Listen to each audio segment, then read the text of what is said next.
प्रिय मित्रों, हमारे प्रभु यीशु मसीह जो शीघ्र आने वाला है, उसके पवित्र और सामर्थी नाम में आप सबको प्रेम भरा नमस्कार। सत्यवचन कार्यक्रम की आज की श्रृंखला में आप सबका हार्दिक स्वागत है। आपके हंसते मुस्कुराते चेहरे इस बात का प्रतीक है कि परमेश्वर की आशीष आपके ऊपर बनी हुई है और आप परमेश्वर के प्रति धन्यवादी हैं। दोस्तों, परमेश्वर ने सारी सृष्टि की रचना के साथ हम मनुष्यों को बनाया, बल्कि सृष्टि की बाकी सब चीज़ों को मनुष्य के लाभ के लिए बनाया, जो इस बात को प्रकट करता है कि परमेश्वर हमसे, आपसे और मानव जाति से अत्यधिक प्रेम करता है, क्योंकि उसने आपको और मुझको बनाया है। वह हमसे प्रेम करने वाला एक ऐसा परमेश्वर है। प्रेम करने वाला कोई भी व्यक्ति जब अपना रिश्ता रखता है तो एक दूसरे से बातचीत करता है, वार्तालाप करता है, संबंध बना के रखता है। सच्चा और जीवित परमेश्वर भी हमसे यही करना चाहता है, हमारे साथ बातें करना चाहता है। दोस्तों, वह सृष्टि के द्वारा अपनी बातों को हम पर प्रकट करता है कि वह आज भी है, जीवित है, सदाकाल का परमेश्वर है। पवित्र शास्त्र बाइबल से वह वर्तमान में विशेष रीति से बातें करता है, क्योंकि ये इस संसार के सृजनहार परमेश्वर का अपना वचन है। दोस्तों, सत्य वचन में हम इस वचन का क्रमबद्ध रीति से विश्लेषण कर रहे हैं ताकि हम उसके निर्देशों को जान और समझ सकें। इसी क्रम में हम आज बाइबल से रोमियो की पत्री में से विश्वासियों का अविश्वासियों से संबंध और हमारी सरकार के प्रति हमारे दायित्वों को देखेंगे। बहुत ध्यान से सुनिएगा कि एक विश्वासी स्वर्ग का नागरिक होता है, लेकिन साथ ही साथ वह इस पृथ्वी में किसी देश का भी नागरिक होता है। और बाइबल कहती है कि यद्यपि सर्वोच्च अधिकार परमेश्वर के पास है, लेकिन राष्ट्र की सरकार को वह नियुक्त करता है। आइए जानें कि यीशु और बाइबल का संबंध या बाइबल इस संबंध में हमें क्या निर्देश देती है, क्या सुझाव देती है कि हमें इस देश के लिए, अपने राष्ट्र के लिए क्या करना चाहिए। और दोस्तों, आपसे निवेदन है कि ध्यान से इस अध्ययन को सुने और अंत में पूछे गए सवाल का उत्तर हमें SMS या WhatsApp के द्वारा भेजने की कृपा करें। आइए अध्ययन में आगे बढ़ें। मित्रों, आइए आज हम अपने अध्ययन में आगे बढ़ते हुए अविश्वासियों के साथ संबंध देखेंगे। आप और मैं अविश्वासियों के संसार में विश्वास करते हैं। हमारा संबंध उनके साथ कैसा होना है? रोमियो की पत्री 12 अध्याय उसके 17 और 18 पद में लिखा है, बुराई के बदले किसी से बुराई न करो। जो बातें सब लोगों के निकट भली हैं, उनकी चिंता किया करो। जहां तक हो सके तुम अपने भरसक सब मनुष्यों के साथ मेल मिलाप रखो। बुराई के बदले किसी से बुराई न करो। कहने का अर्थ यह है कि इस संसार में विश्वासी को बुराई ही मिलेगी, तथापि हमें बदला नहीं लेना है। जो बातें सब लोगों के निकट भली हैं, उनकी चिंता किया करो। एक अनिष्ट विश्वासी से बढ़कर मसीह के प्रयोजन को हानि पहुंचाने वाली बात और कोई नहीं है। अविश्वासी आपकी मान्यता के प्रति चिंतित नहीं रहता है, चाहे आपकी मान्यता हो या आप पूर्व नियत चुनाव मानते हों या आप स्वतंत्र इच्छा में विश्वास रखते हों। वह तो यह भी जानना नहीं चाहता कि आप सत्यवादी हैं या नहीं। वह यह भी नहीं जानना चाहता है कि आप अपने ऋण ईमानदारी से चुकाते हैं। क्या आप ऐसे मनुष्य हैं जिस पर मनुष्य विश्वास कर सकता है? सब लोगों के निकट भली बातों की चिंता करना सुसमाचार के पर्चे बांटने से कहीं उत्तम है। मेरे मित्रों, मैं इसका एक उदाहरण देता हूं। एक विश्वासी ने किसी को एक पर्चा सुसमाचार का दिया। उसने पूछा, यह क्या है? उस विश्वासी ने कहा, यह एक पुस्तिका है, मैं चाहता हूं कि आप इसे पढ़ें। उस मनुष्य ने कहा, मैं पढ़ना नहीं जानता, परंतु मैं जो कर सकता हूं वह यह है कि आपके मार्गों को देखूं। वह कैसा सही था। संसार आपके मार्गों को देख रहा है कि आपके पांव कहाँ जाते हैं। आपके पांव कहाँ जाते हैं? आपके द्वारा दिए गए पर्चे को नहीं। मुझे गलत न समझें, पर्चा बांटना महत्वपूर्ण है, परंतु आपका जीवन ऐसा हो कि दूसरे उसका अनुमोदन करें। जहां तक हो सके तुम अपने भरसक सब मनुष्यों के साथ मेल मिलाप रखो। मुझे यह बात अति प्रिय जान पड़ती है, क्योंकि आप कुछ मनुष्यों के साथ मेल कर ही नहीं पाते हैं। वे आपको मेल करने ही नहीं देंगे। एक एकांतवासी प्रिय महिला ने मुझे बुलवाया और अपने पड़ोसी के साथ परामर्श हेतु मुझे कहा, क्योंकि उसके साथ मेल करना उसके लिए असंभव था। उसके पास जाते समय मैं मार्ग में सोच रहा था कि वह महिला विश्वासी तो थी, परंतु अकेली रहती थी। अंत में मैं उसके पड़ोसी के पास गया और उससे वार्तालाप आरंभ किया। उसकी पड़ोसन ने स्पष्ट किया कि वह मेरे बारे में और उस महिला के बारे में क्या सोचती थी।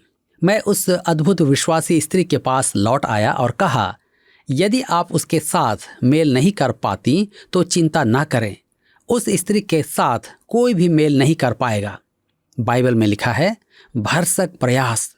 बाइबल नहीं कहती कि आपको मेल करना ही होगा, आप यथासंभव प्रयास कीजिए। रोमियो की पत्री 12 अध्याय उसके 19 और 20 पद में आगे लिखा है, हे प्रियो, अपना पलटा ना लेना, परंतु क्रोध को अवसर दो, क्योंकि लिखा है पलटा लेना मेरा काम है। प्रभु कहता है मैं ही बदला दूंगा। परंतु यदि तेरा बैरी भूखा हो तो उसे खाना खिला, यदि प्यासा हो तो उसे पानी पिला, क्योंकि ऐसा करने से तो उसके सिर पर आग के अंगारों का ढेर लगाएगा। परमेश्वर के वचन के महान उद्देश्यों में से एक यह भी है, परंतु परमेश्वर की संतान के लिए ऐसा करना सर्वाधिक कठिन कार्य है। मेरे मित्रों, यदि कोई आपके एक गाल पर थप्पड़ मारे तो दूसरा भी उसकी ओर फेर देना बहुत कठिन है। मेरे विचार उस व्यक्ति से सहमत हैं जिसे किसी ने एक गाल पर थप्पड़ मारा और उसने दूसरा गाल उसकी ओर कर दिया। इस बार उसने ऐसा मारा कि वह गिर गया। अब उस व्यक्ति ने उठकर उसे भी घूंसा मार दिया। किसी ने उससे पूछा कि उसने ऐसा क्यों किया। उसका उत्तर था, बाइबल में लिखा है कि दूसरा गाल भी फेर दे। मेरे पास 2 ही गाल हैं। प्रभु ने नहीं कहा कि इसके बाद क्या करूं, तो जो मैंने उचित समझा वही किया।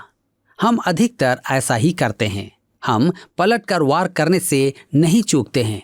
हमारे लिए यह कठिन है। हम जब ऐसा करते हैं तो हम परमेश्वर के काम को अपने हाथ में ले लेते हैं और हम विश्वास के मार्ग से हट जाते हैं। परमेश्वर हमसे कहता है, तू मेरे साथ विश्वास में चल और अपनी समस्या को मेरे लिए छोड़ दे, क्योंकि मैं जो करूँगा वह न्याय के अधीन होगा। यदि इस व्यक्ति ने तुझे हानि पहुंचाई है तो मैं उसे देख लूँगा। आप और मैं प्रभु के हाथ में अपना बदला लेना छोड़ दें। हमें ऐसा ही करना चाहिए। मैं आपसे तो कह सकता हूँ कि क्या करना चाहिए, परंतु मैं स्वीकार करता हूँ कि ऐसा करना मेरे लिए भी बहुत कठिन है। परंतु 1 या 2 बार मैंने अपना बदला परमेश्वर के हाथों में छोड़ दिया था और उसने जो किया वह ऐसा उचित बदला था कि मैं विस्मित रह गया। वह मुझसे कहीं अधिक अच्छी तरह बदला लेता है। मेरी कलीसिया में एक पदाधिकारी था जिसने मुझे बहुत हानि पहुंचाई, भयंकर हानि पहुंचाई। मेरे मन में तो आया कि उसका सिर फोड़ दूं, परंतु मुझे तुरंत ही यह पद स्मरण हुआ। मैंने तत्काल प्रार्थना की, हे प्रभु, मैं बदला लेना चाहता हूँ और मैं ले सकता हूँ, परंतु मैं नहीं सोचता कि मैं बदला लूँ। मैं उसे तेरे हाथों में दे देता हूँ और आशा करता हूँ कि तू ही स्थिति को संभाले। अगले दिन जब मैंने उसे देखा तो वह संसार का सबसे दुखी मनुष्य प्रतीत होता था। मेरे मित्रों, वह समस्याओं से घिरा हुआ था। प्रभु की भारी मार उस पर पड़ी। उसे देख मुझे बहुत दुख हुआ। मैं चाहता तो हूँ कि प्रभु के हाथ में दे दूं, परंतु मैं स्वीकार करता हूँ कि कभी कभी मैं बदला लेता हूँ। रोमियो की पत्री 12 अध्याय के 21 पद में लिखा है, बुराई से ना हारो, परंतु भलाई से बुराई को जीत लो। दूसरे शब्दों में, बुराई के अधीन ना हो जाओ, बुराई पर भलाई से जय पाओ। विश्वासी इस संसार में शैतानी तंत्र में रहता है, वह उससे लड़ नहीं सकता। मेरे मित्रों, यदि आप इस शैतानी संसार से लड़ेंगे तो वह आपको कोड़े मारेगा। आप सांसारिक नीति, घृणा और बदले पर नहीं चल सकते। यदि आप ऐसा करेंगे तो आपका हार जाना निश्चित है। भलाई से बुराई को जीत लो। परमेश्वर ने विश्वासी को भलाई अर्थात पवित्र आत्मा दिया है। उसे पवित्र आत्मा के साथ चलना है। गलातियों की पत्री 5 अध्याय के 16 पद में लिखा है, मैं कहता हूँ आत्मा के अनुसार चलो तो तुम शरीर की लालसा किसी रीति से पूरी न करोगे। आगे पौलुस यह भी कहता है गलातियों की पत्री 5 अध्याय उसके 25 पद में, यदि हम आत्मा के द्वारा जीवित हैं तो आत्मा के अनुसार चले भी। मित्रों, यहाँ पर अध्याय 12 समाप्त होता है और अब हम अपने अध्ययन को अध्याय 13 से जारी रखेंगे, जिसका विषय है सरकार के साथ संबंध, पड़ोसियों के साथ संबंध। अध्याय 13 में भी हम परमेश्वर के पुत्रों की सेवा की चर्चा कर रहे हैं। हम यहाँ देखेंगे कि विश्वासी की नागरिकता स्वर्ग में है, परंतु वह इस संसार का भी नागरिक है। इस प्रकार उसके 2 उत्तरदायित्व हैं। यदि इन 2 में विषमता उत्पन्न हो तो हमारा पहला उत्तरदायित्व हमारे स्वर्ग में उपस्थित प्रभु के प्रति है। रोमियो की पत्री 13 अध्याय के 1 पद में लिखा है, हर एक व्यक्ति प्रधान अधिकारियों के अधीन रहे, क्योंकि कोई अधिकार ऐसा नहीं जो परमेश्वर की ओर से ना हो, और जो अधिकार हैं वे परमेश्वर के ठहराए हुए हैं। प्रभु यीशु ने स्पष्ट कहा कि मानवीय सरकार के प्रति हमारा उत्तरदायित्व है। आपको स्मरण होगा कि उसके बैरियों ने उससे पूछा था कि कैसर को कर देना उचित है या नहीं। लूका रचित सुसमाचार 20 अध्याय के 25 पद में हम पढ़ते हैं, उसने उनसे कहा, तो जो कैसर का है वह कैसर को दो, और जो परमेश्वर का है वह परमेश्वर को दो। सरकारें परमेश्वर द्वारा स्थापित की जाती हैं। परमेश्वर ही उन्हें अधिकार संपन्न करता है।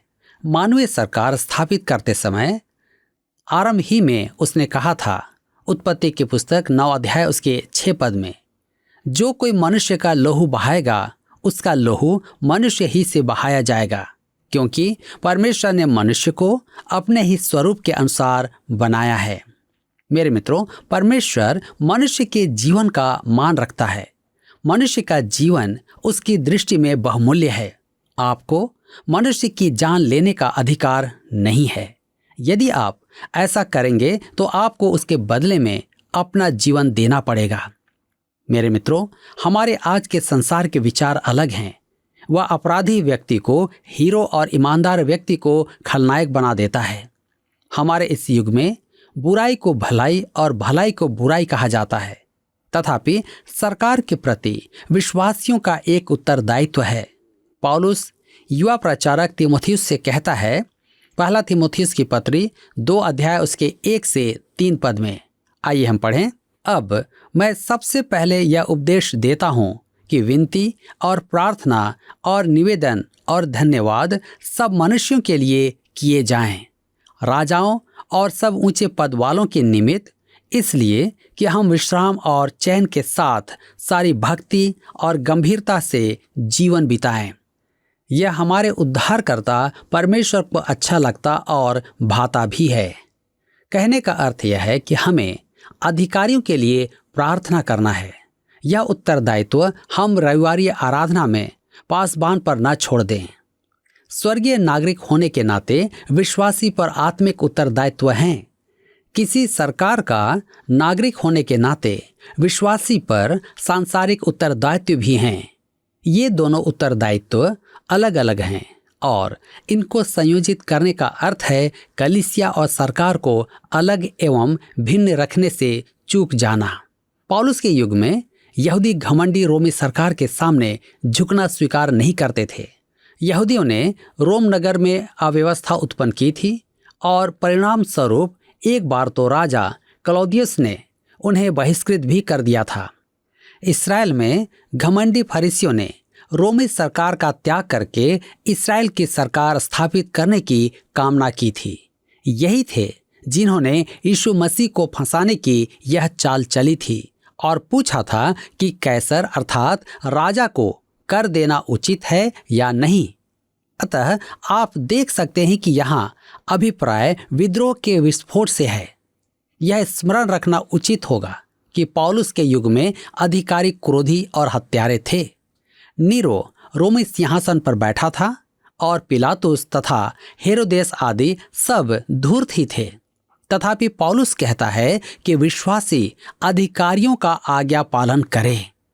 विश्वासियों के साथ हमारे संबंध कैसे हों और अविश्वासियों के साथ कैसे हों, इसका वर्णन करने के बाद पौलुस विश्वासियों को समझाता है कि वे सरकारी अधिकारियों के आज्ञा पालक हों, जबकि वे एक से बढ़कर एक धूर्त थे, जैसे नीरो, पिलातुस और हेरोदेस।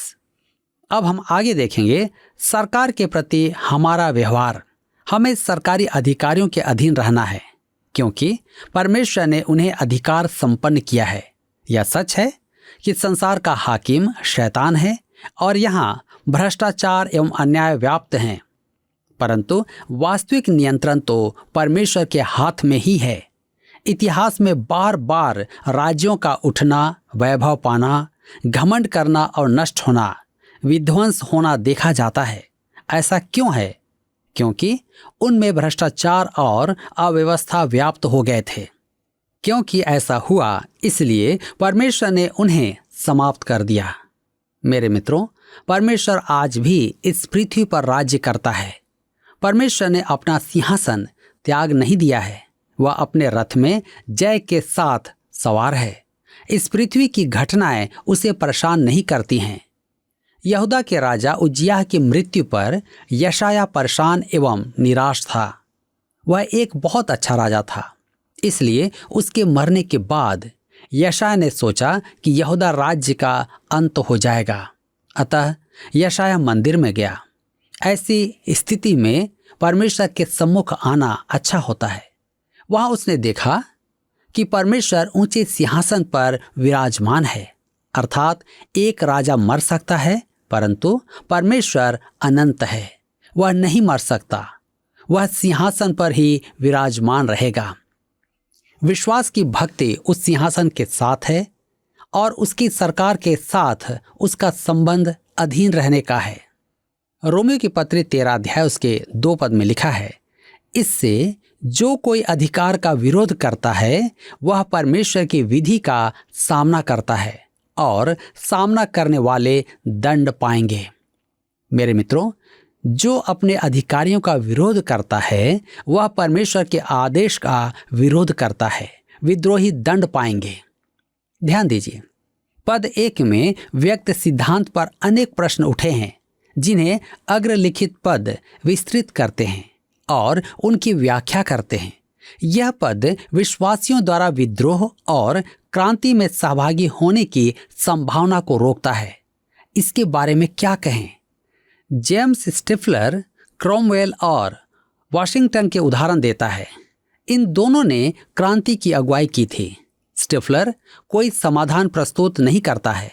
मेरे पास भी इसका समाधान नहीं है, परंतु मैं इसका समाधान खोजने का भरसक प्रयास करूंगा। विश्वासी ने बुरी सरकार का विरोध किया और अच्छी सरकार का समर्थन किया, क्योंकि सिद्धांत यह था कि अच्छी सरकार परमेश्वर द्वारा स्थापित है। विश्वासी अव्यवस्था की अपेक्षा कानून और व्यवस्था का समर्थक होता है। वह भ्रष्टाचार और घोर अन्याय की अपेक्षा सत्यनिष्ठा और न्याय का समर्थक होता है। इतिहास में संकट के समय जिसमें आज हम वास करते हैं, विश्वासियों को कठिन निर्णय लेने पड़े हैं। मेरे मित्रों, मैं अपने विचार संक्षिप्त में प्रस्तुत करना चाहता हूं और मुझे विश्वास है कि मेरे विचार इतिहास से संगत होंगे। इन अंतिम दिनों में जो मेरे विश्वास से यही समय है, अव्यवस्था बहुत अधिक है। विश्वासी को इसका विरोध करना चाहिए। उसे उसका भागी नहीं होना है, चाहे वह उसकी अपनी सरकार में ही क्यों ना हो। हमें उन लोगों से सावधान रहना है जो सुधार लाने के बहाने सरकार को बदलना चाहते हैं।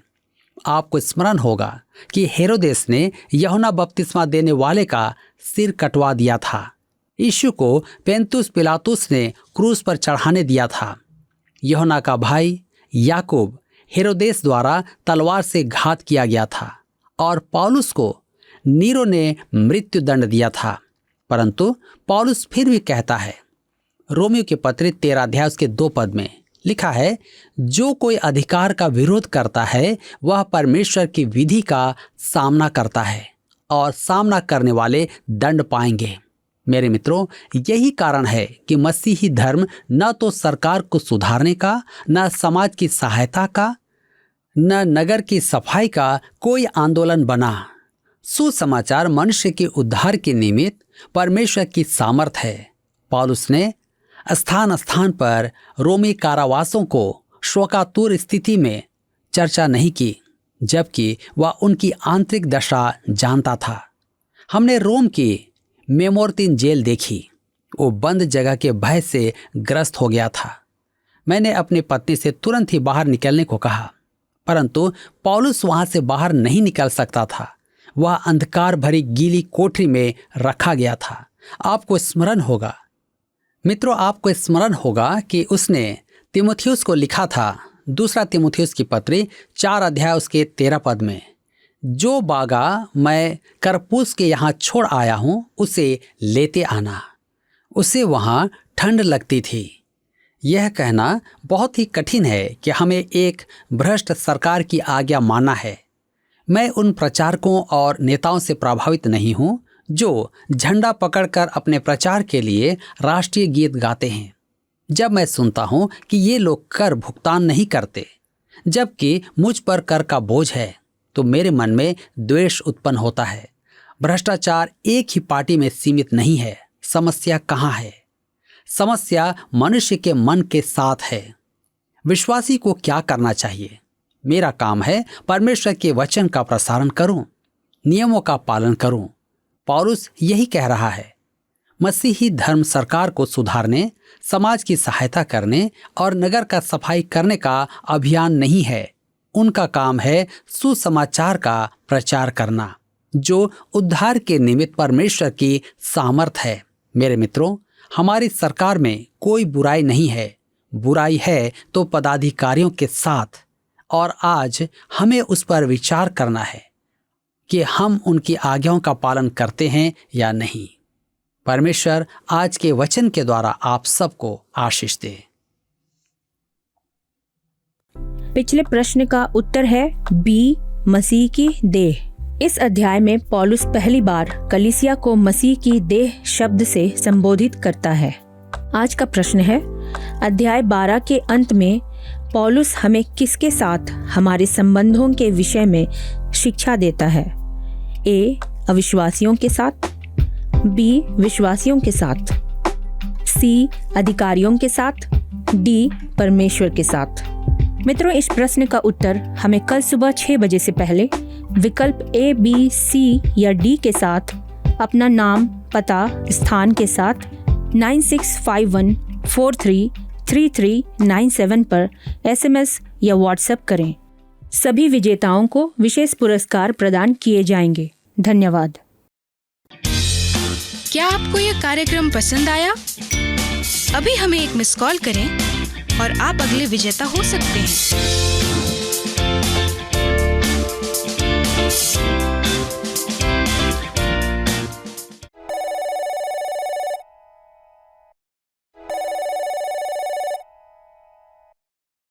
मित्रों, हम इस बात का अनुमान लगा सकते हैं कि पौलुस परमेश्वर की प्रेरणा से ऐसे महत्वपूर्ण निर्देश हमें दे रहा है जो आम रूप से हमें सहज नहीं दिखाई देते, लेकिन परमेश्वर ने विश्वासियों को एक उच्च नैतिक जिम्मेदारी दी है, क्योंकि उसने हमें अपने वरदान दिए हैं जो संसार के बाकी लोगों को उसने नहीं दिया है या नहीं दिए गए हैं।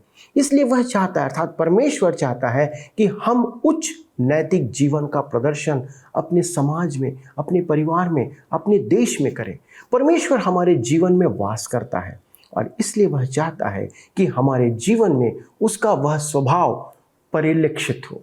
हम जो परमेश्वर के वचन से सीखते हैं वह अविश्वासियों के बीच प्रकट यदि नहीं है तो इसका कोई लाभ नहीं। इसलिए हम उनसे हमारे समान व्यवहार की आशा नहीं कर सकते और हमें उनके समान व्यवहार करने का निर्देश परमेश्वर का वचन नहीं देता है। तथा आज हमारी सरकार में नियुक्त जितने भी प्रतिनिधि या जन हैं वे परमेश्वर की ओर से नियुक्त किए गए हैं। उनको परमेश्वर ने आशीषित किया है कि वे हमारे देश के नियुक्त अधिकारी हों। इसलिए हमें उनके लिए अधिकारों के नियम का पालन करना है, क्योंकि ये अधिकार परमेश्वर की ओर से दिया गया है। जैसे कि हमने देखा कि पौलुस जो इन बातों को परमेश्वर की प्रेरणा से लिख रहा है, रोमी सरकार के द्वारा वध किए जाने वाला था और उस समय तक उसने उनके नियमों और अधिकारों का पालन किया। वो अपने राष्ट्र के प्रति ईमानदार और विश्वास योग्य बना रहा। इसलिए क्योंकि किसी भी राष्ट्र के अधिकारी जो परमेश्वर की ओर से नियुक्त होता है, हमें एक विश्वासी होने का उच्च आत्मिक और नैतिक स्तर प्रकट करते हुए सबको एक अच्छे नागरिक के रूप में इन दायित्वों को स्मरण रखना है और उसका पालन करना है। और साथ ही साथ हमें हमारे अधिकारियों के लिए, हमारे नेताओं के लिए और जितने भी उच्च स्तर के अधिकारी हैं उनके लिए निरंतर प्रार्थना करना है। दोस्तों, मेरा निवेदन है आपसे कि आप प्रतिदिन अपने देश के लिए, हमारे अधिकारियों के लिए, हमारे राष्ट्राध्यक्षों के लिए प्रार्थना करते रहें। आइए हम इस समय अपने देश के लिए विशेष प्रार्थना करें। हमारे स्वर्गीय पिता, हम धन्यवाद देते हैं कि आपने प्रभु यीशु मसीह में होकर जब हमें बचाया तो इस संसार के जीवन को जीने के लिए प्रभु आपने अद्भुत जिम्मेदारियां हमारे को सौंपा है। और इसलिए प्रभु हम आज प्रार्थना करते हैं हमारे इस भारत देश के लिए प्रभु जी, जिसे आपने आशीषित किया है। हम प्रार्थना करते पिता परमेश्वर हमारे राष्ट्रपति जी के लिए, हम प्रार्थना करते प्रभु जी हमारे उपराष्ट्रपति जी के लिए, हमारे प्रधानमंत्री जी के लिए, हमारे जितने भी मंत्रिमंडल के सदस्य हैं, जो मंत्रीगण हैं, उन सभी आदरणीय लोगों के लिए प्रार्थना करते प्रभु। हमारे सभी जितने भी हमारे प्रदेश हैं, प्रदेश के गवर्नरों के लिए और प्रदेश के जितने भी जो मुख्यमंत्री हैं, उन सभी महानुभावों के लिए प्रार्थना करते प्रभु जी कि आपका अनुग्रह इन पर हो, कि ये जो जिम्मेदारी आपने उन्हें दिया है, ये जिम्मेदारियां प्रभु जी वे बखूबी निभाने पाए। उनकी अगुवाई में देश तरक्की करता चला जाए, उनकी अगुवाई में प्रभु जी हम सब बढ़ते चले जाएं। होने दे पिता परमेश्वर कि उनके द्वारा से न्याय व्यवस्था और हर एक किसी के लिए प्रभु सामंजस्य इस देश में, इस राष्ट्र में बना रहे। प्रभु जी हमारे देश पर अपनी आशीष का हाथ बनाए रखें ताकि ये देश आपके अनुग्रह में तरक्की करता चले जाए। आदर और महिमा देते हुए प्रभु इस विनती को प्रभु यीशु क्रिस्ट के नाम से मांगते हैं, आमीन। दोस्तों, आपको धन्यवाद देता हूं आज के अध्ययन में शामिल होने के लिए और मैं आशा करता हूं कि आज के अध्ययन से आपको आशीष मिली होगी। मेरा निवेदन है आपसे कि यदि आप हमें पत्र लिखना चाहते हैं तो हमारे पत्र व्यवहार का पता आपको अंत में बताया जाएगा। आपका एक छोटा सा पत्र हमें बहुत ज़्यादा प्रोत्साहित करता है। अगले प्रसारण में इस अध्ययन को आगे बढ़ाएंगे। तब तक परमेश्वर के अनुग्रह में बढ़ते रहें और अपने देश के लिए प्रार्थना करते रहें। प्रभु आपको आशीष दे।